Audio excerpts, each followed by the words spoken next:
Hey guys, it's Coach Matt, Primal Athlete Training Center, www.primalatc.com. Well guys, if you checked out the video from yesterday, what you saw is that we've started to now try to put things together and apply a lot more power to your throw. Yesterday we talked about starting to block with that blocking foot, actually driving that foot into the ground, letting the right foot or letting your throwing foot actually turn.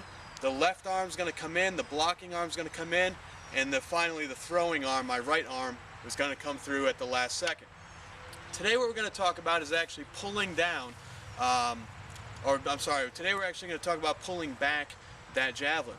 Now pulling back the javelin is something, it's a beginner mistake that's something that I see with a lot of early javelin throwers, really young javelin throwers, something I want to cover with you today. As you're going down the runway, this is not something I'm going to show, but just something I'm going to tell, and then I need you to keep in mind as you're doing all these drills. As you're coming down the runway, as you're approaching the runway, you're going through the crossovers, what I see a lot is that the athlete will take the javelin as they're running with it and simply take their arm and throw the javelin back. So they're running, bang, they pull that javelin back. Now, while you do need to bring the javelin back, of course, to do a full, really good throw, one of the things that you want to avoid, and one of the things I want you to keep in mind as you're going over these different drills, is that you do not want to interrupt the path.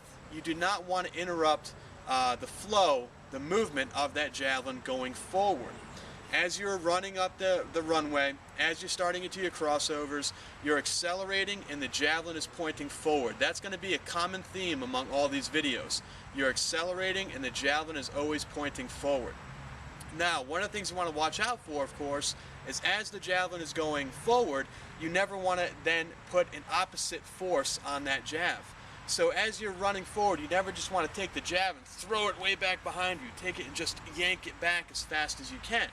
What you want to do is move in front of that javelin. This is something tricky. It's not going to come into play for another couple of videos, but it's something I want you to start thinking about right now. As you walk, there's a difference between, and if you look at the center of my body, if you look at my nose, there's a difference between taking the jab and pulling the javelin back, or holding the javelin there and walking in front of it. Hopefully you guys can see that. We're not just pulling the javelin back, we're actually walking in front of the javelin. The reason we do that, again, we never want to mess with, we never want to disturb the path of that javelin, the flight of that javelin, or the acceleration of that javelin moving with you down that runway. If anything, we want to accelerate in front of the javelin rather than pulling the javelin back as fast as we possibly can and interrupting the flow, interrupting the path that that javelin is making. It's something really important to keep in mind as we go into the rest of these movements. Now the hand is going to be drawn back. We're going to have the javelin pulled back and we're going to be at full extension with that arm ready to throw.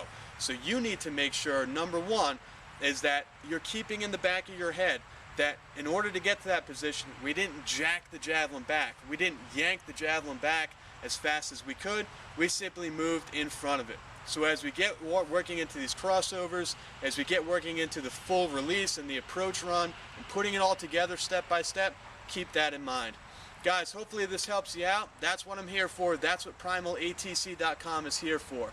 Let me be your throws coach. Let me be your track coach. Let me answer any questions that you might have on the throws or on training for track and field. That's what I do for a living, and that's what I want to help you out with.